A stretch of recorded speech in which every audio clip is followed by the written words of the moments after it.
एक बड़े आरामदायक शयनकक्ष में सिंड्रेला की माँ, कमजोर और मुरझाई हुई, अपनी बेटी का हाथ पकड़े हुए है।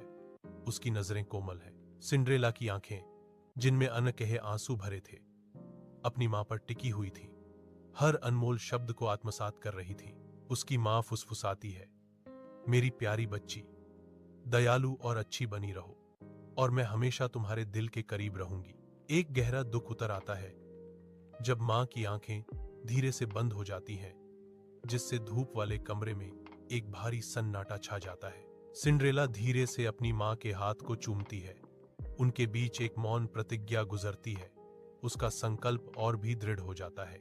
सिंड्रेला के चेहरे पर दृढ़ संकल्प का भाव आ जाता है, जो अपनी मां की अंतिम पवित्र इच्छा का सम्मान करने का वादा करता है। एक गंदी, धुएं से भरी रसोई में सिंड्रेला, एक पुरानी गाउन पहने हुए, सुबह से शाम तक लगातार मेहनत करती है। उसकी सौतेली बहनें अनास्तासिया और ड्रिजेला, सुंदर लेकिन क्रूर, उसे तिरस्कार से देखती हैं।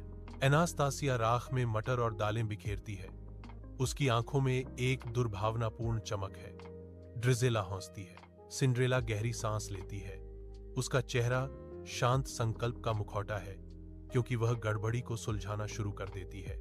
देखो सिंड्रेला, इन्हें छांटो, अनास्तासिया उपहास भरे स्वर में आदेश देती है। चूल्हे की गर्माहट सिंड्रेला को थोड़ा सुकून देती है।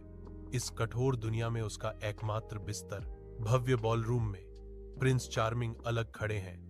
नाचने वालों और जीवंत संगीत के बीच उनके चेहरे पर ऊब स्पष्ट दिख रही है। अचानक सिंड्रेला प्रवेश करती है।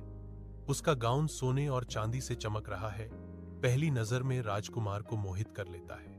वे डांस फ्लोर पर सरकते हैं। उसकी निगाहें कभी उससे हटती नहीं, एक मंत्रमुग्ध कर देने वाले अनकहे जुड़ाव में खोए हुए।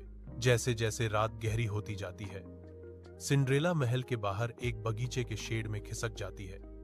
राजकुमार को उसके पीछे छोड़ जाती है।